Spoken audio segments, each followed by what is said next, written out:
Hello. I am putting this on here. I realize that there's a part of me that's a very nice person, and there was part of me that was not so nice to the point that a lot of people were afraid of me. I don't see why, but I was just recently told that by my therapist, which hurt my feelings. And when you sit back and you think about all the people that has been in your life, all the children that you had played a part in raising, and for no one to reach out to make sure you're okay, knowing that you have severe allergies, upper respiratory issues, with the bronchitis and the asthma, it makes you feel like I must have been a piece of work. I already classify myself a bad parent. Maybe one of the worst that there is out there. So when you sit back and no one communicates with you, no one reaches out to you, one of my former health aides, she just called, and she's mad at me too because of my impulsiveness. But she called to make sure I was still alive. And that's the way she said it.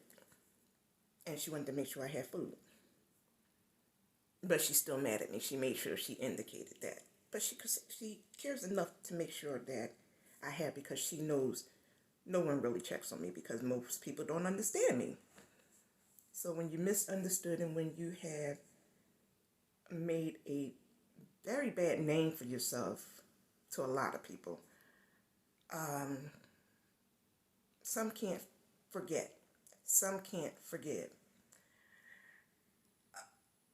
I still have some of the impulsiveness.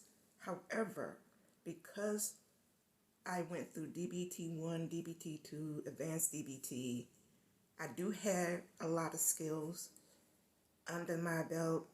Do I still have outbursts? Yes. Am I aware of all of them? Most of the time I am. But once I realize that I went there, I will apologize, especially if I hurt somebody, because I don't want no one pushing me away. Right now, I really feel rejected. I was going to read this book. Millie the cat has borderline personality disorder. Unfortunately, my reading capabilities can be a little off, a little slow, and I didn't want to get tongue-tied trying to read it.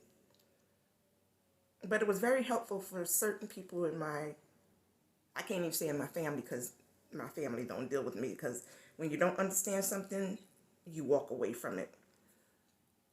But some of the home health aides that I've had, I read it to them, or I let them read it. Some of the people from the church, I let read it. One lady told me, it doesn't matter what you have or whatever, I'm going to be there. I found that to be a lie. People don't want to deal with people who has a lot of baggage, a lot of issues. And I caused a lot of people to walk out of my life.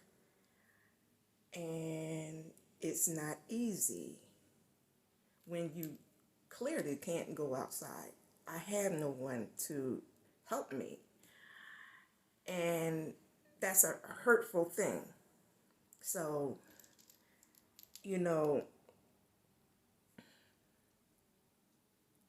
then you have people that will come around you to see if they still can manipulate you.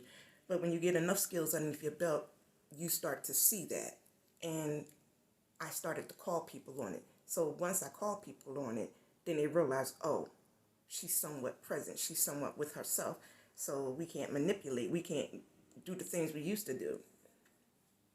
Yes, I was in one of those dissociated states, and I think the person knew it. And I accidentally gave away my van. in 2007. And when I tried to reach out to the person to let them know that I was not myself, they wouldn't answer none of my calls. So, okay, I wasn't going to take it back. I just wanted her to know, if you really know me, you would have known that I was not myself. But that's water under the bridge. But that's to the point, like, when I go through a dissociated state, people know that they can manipulate, they can get money from me, they can do all kinds of things. And I have to suffer the consequences afterwards. So that's why I always try to say, try to use your skills, try to be positive. If you don't have no skills, try to look into going to a DBT group so that you can learn some skills to help you stay grounded, where no one can say you said this and manipulate you to get something out of you when you believe deep down inside that you didn't say it. But sometimes with having dissociative issues, you really can't say if you did or didn't, because you really wouldn't know.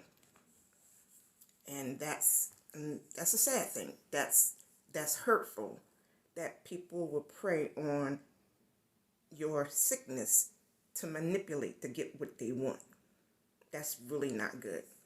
And once you realize those type of people, yeah, it's okay to get them out of your life.